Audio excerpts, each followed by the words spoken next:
Okay. Today's lesson is going to be the major processes of the digestive system or of digestive system activity. There are 6 tasks that your digestive system must undergo in order to fulfill its purpose, to fulfill its function. We're going to cite what those 6 tasks are. You're going to learn some new terms today. It's going to be very important that you retain those new terms. And so when you're asked about them or they're discussed, you know what I'm talking about.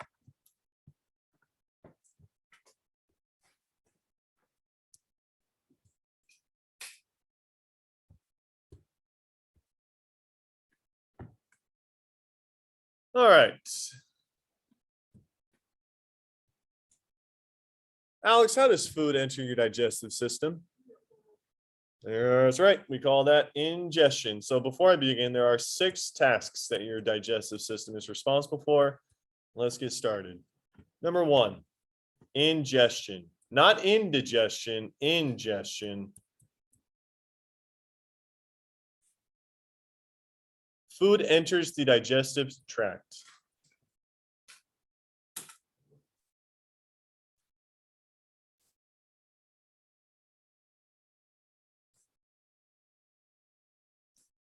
We call that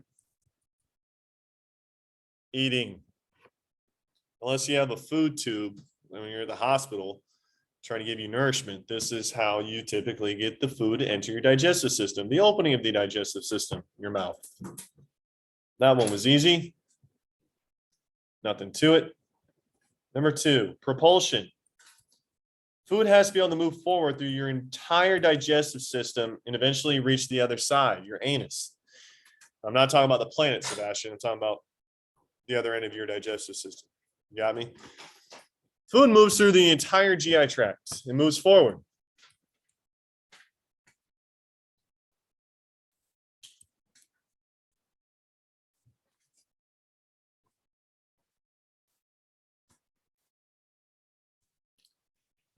Unlike other systems, your digestive system is a one-way street. It goes forward and it doesn't have branches. It doesn't have detours. It goes one way.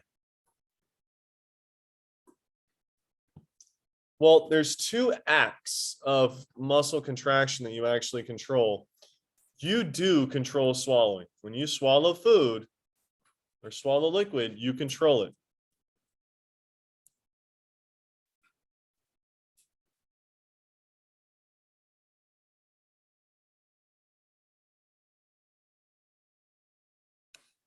But after you have swallowed food and it's gotten into your pharynx, down your esophagus, into your stomach, your small intestine, your large intestine, you don't control it. These contractions are called peristaltic contractions or peristalsis. This is your first very important term today. Peristalsis. These contractions are involuntary.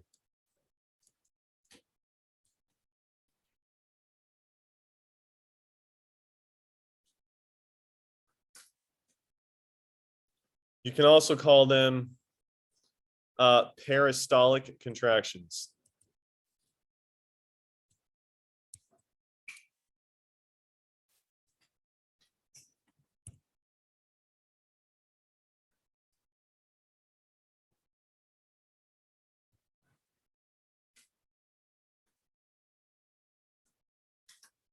Peristaltic contractions are involuntary waves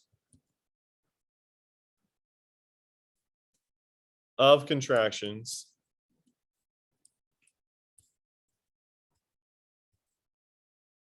that propels food along the tract.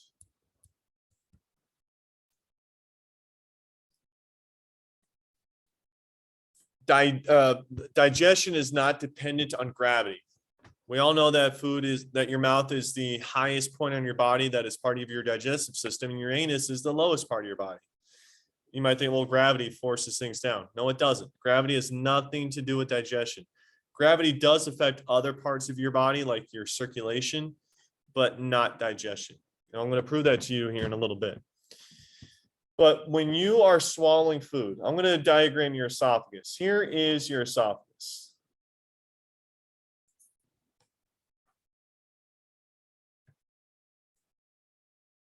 And right here, this red ball, this is a bolus.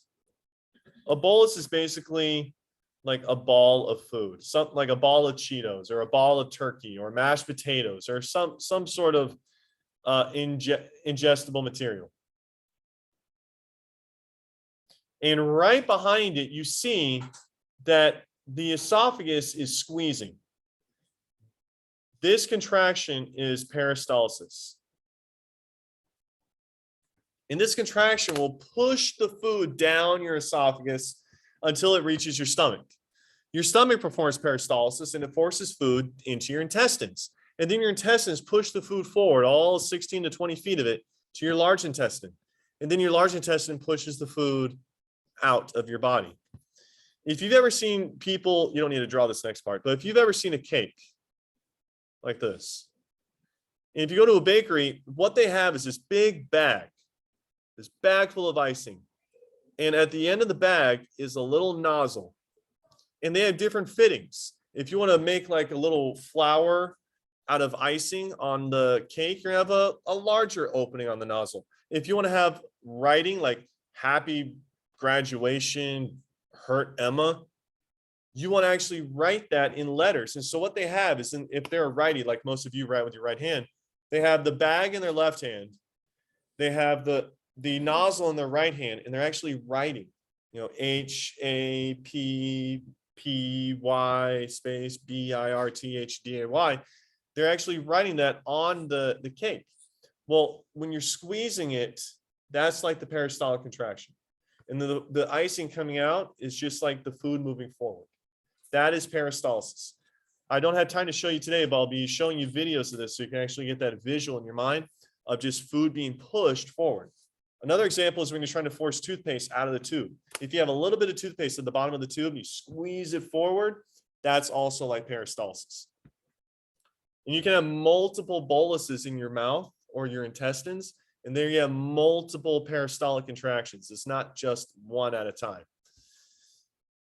All right, and to prove this, I'm going to pause the video here for a second. So continuing on, we have the third type, mechanical. There's two types of digestion, mechanical and chemical. Mechanical is going to be when you are physically breaking down food into smaller pieces. This includes chewing. It could be mixing food with saliva by your tongue.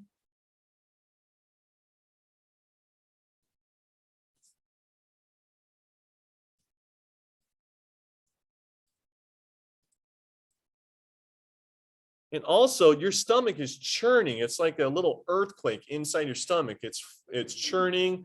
There's parts of it are going up and down and overlapping and trying to smash the food into smaller pieces. So we have the churning of the stomach.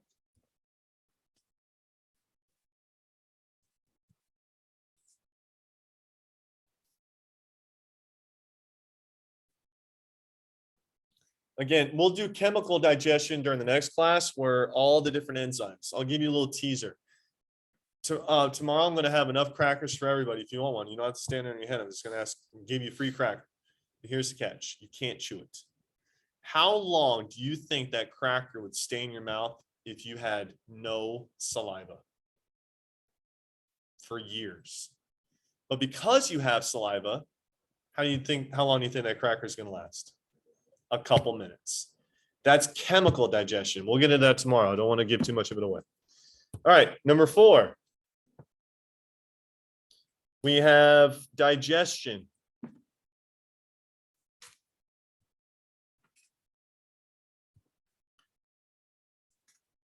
There's another important term here. Enzymes are secreted into the lumen or the open cavity of the GI tract. Okay, first off, easy question. What does GI stand for? Gastrointestinal. What does the gastro refer to? Your stomach. And obviously, what does intestinal refer to? Your intestines. Okay. What I do want to focus on with you guys is the lumen. You have heard this term before. The lumen is just an open area inside an organ. Do you have an open area inside your blood vessels where blood flows? Yes, that is the lumen of your blood vessels. Do you have a lumen in your lymphatic vessels where lymph flows? Yes, that is the lumen. Do you have an open area inside your esophagus, your stomach, your small intestine, your large intestine where food goes? Yes, that is also the lumen.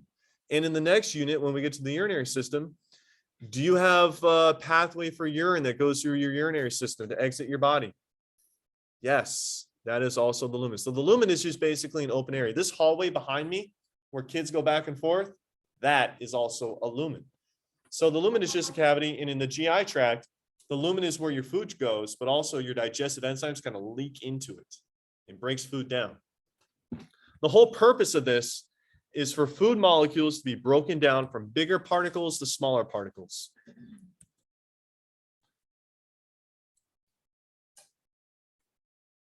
Food molecules are broken down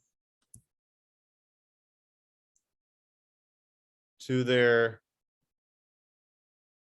subunits. And if you've taken AP Bio or even freshman bio, you should know that term.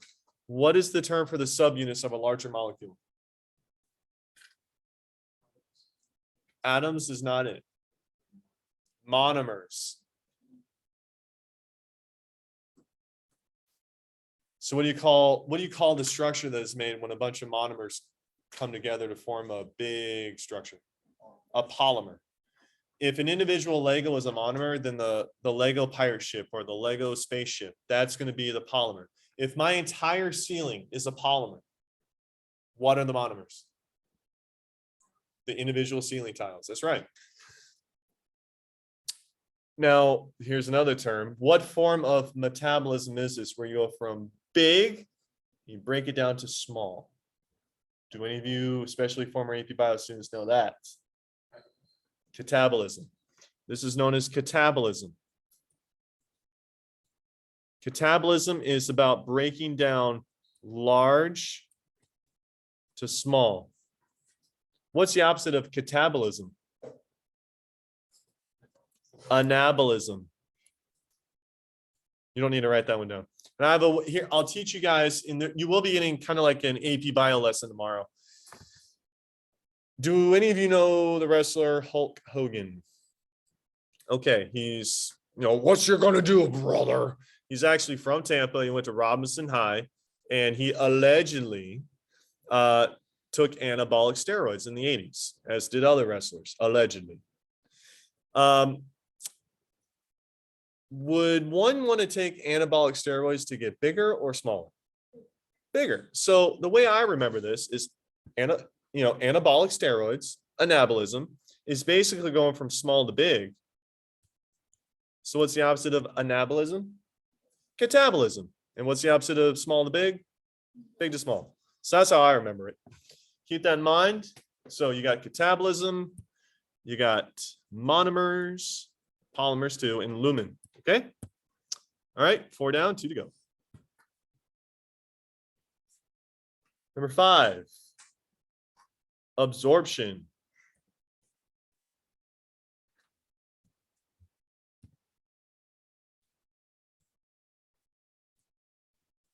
This is the passage of digested end products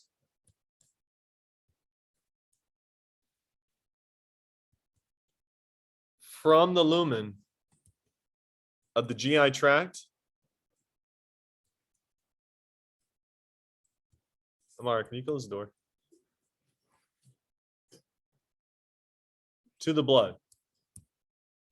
So the reason you all eat is to get nourishment. You need to get big and strong, hopefully eat good foods, and you get a lot of things from the food that you eat, healthy things. Can you perhaps tell me what a few of these healthy things are that are found in the food that you eat that needs to go in your bloodstream and eventually to all of the cells of your body?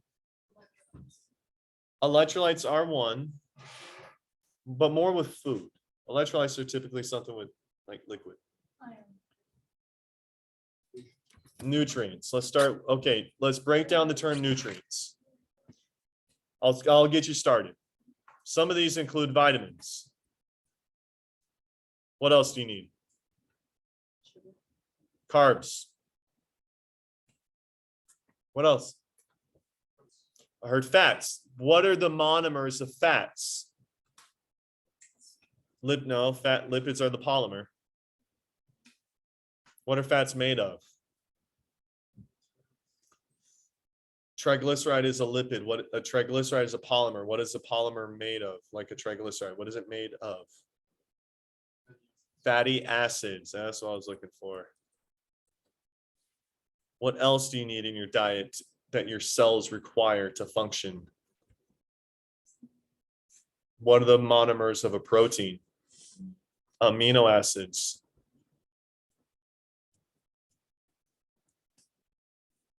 Water, pretty important. That needs to go into your bloodstream from your intestine.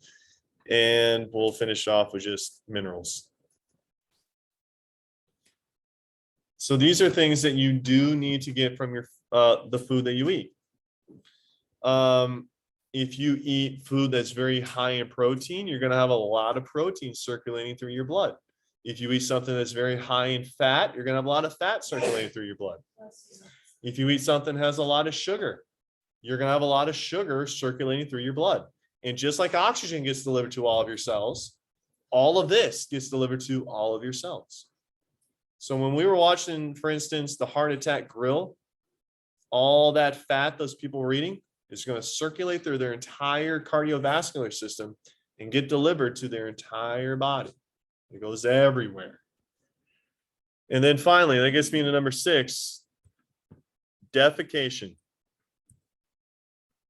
What does your body do with the parts of the food that you eat that it can't get nutrients or any use from?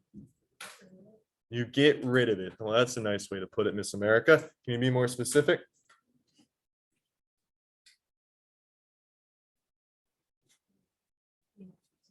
How do you get more specific than get rid of it?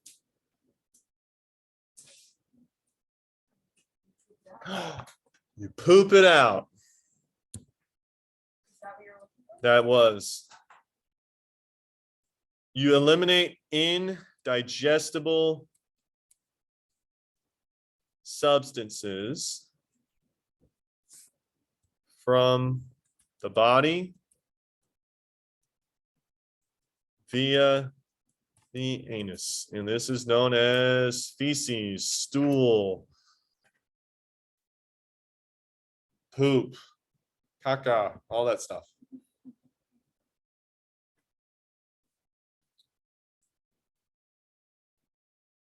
And that's it for today. But I don't want you guys to get all packing up yet. I do want to show you something since we're on this topic. But as far as the YouTube lesson is concerned, this is it.